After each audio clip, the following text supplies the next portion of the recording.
And I'm doing pretty good right now. You know, I'm having a good time. I'm 28. My family thinks right now is the perfect time for me to start thinking about settling down. Because I come from a very Christian, conservative family. Like, for example, my grandparents, they just celebrated 59 years of being together. Yeah.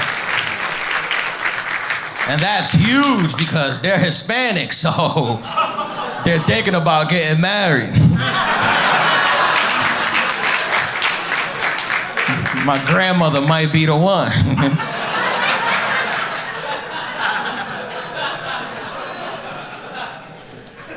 And it's funny to see how far we've come as a society in dating.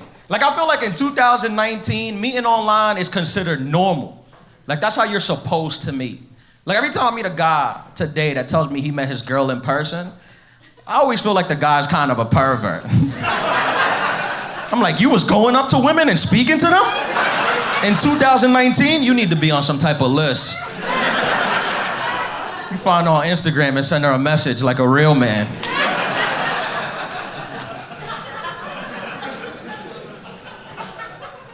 And I'm doing pretty good, man. Last year I had the best year of my life financially because last year, at the end of the year, I was able to purchase stock in a company. I actually became a stockholder. And I don't know if you guys are doing as well as I'm doing, but if you save up like $37, you could buy stock in a company, which is good. Thank you.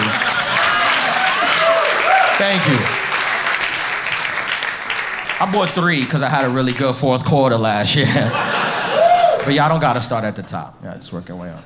I don't know how much y'all know about finance, but when you buy stock in a company, you actually become part owner of that company. So I'm not trying to sound like I'm better than anybody else here, but I'm not just a comedian. I'm also part owner of Delta Airlines. Thank you. It's like one of the top airlines. I don't know if you guys have flown, but we're doing great work over there if you guys get the opportunity. A lot of people clap. You guys don't have to clap, though. I'm not one of those arrogant rich people. I don't need that type of acknowledgement. To be honest, I don't even bring it up. Like, you wouldn't even know. Unless you check my Facebook, LinkedIn, or Tinder. That's the only place. It's the only place I talk about it. Tell you guys the truth, I don't even think Delta told the employees yet. I don't think the employees know who I am. Because I was flying back home from Chicago and I got my boarding pass and I was sitting in zone 3 and I was like, zone 3? This is weird. But I was like, you know what? I'm not gonna make a big deal about it.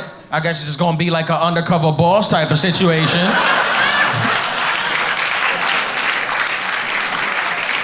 I'm gonna get to see how my employees were, you know? So I didn't make a big deal, like I didn't fire anyone or anything like that. But I did try to board the flight early. And when I got to the gate agent stopped me. Like, could you believe it? She stopped me. She didn't know who I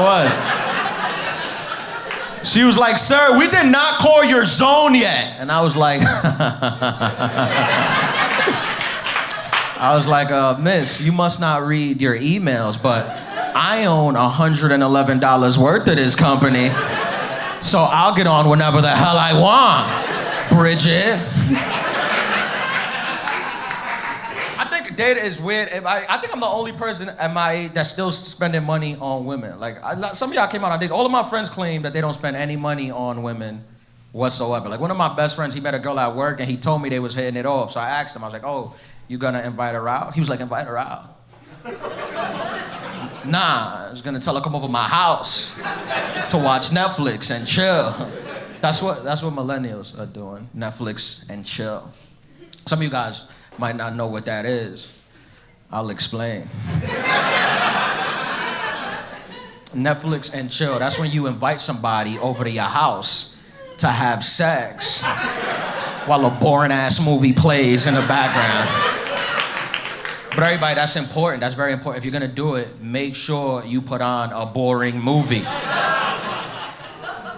Cause I made the mistake, I invited a girl over and I put on that Netflix show, Making a Murderer.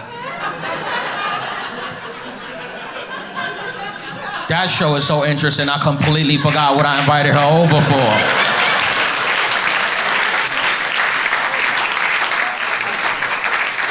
midway through the show, I look at her and she's naked talking about, so what do you think? And I was like, well, obviously the police set him up.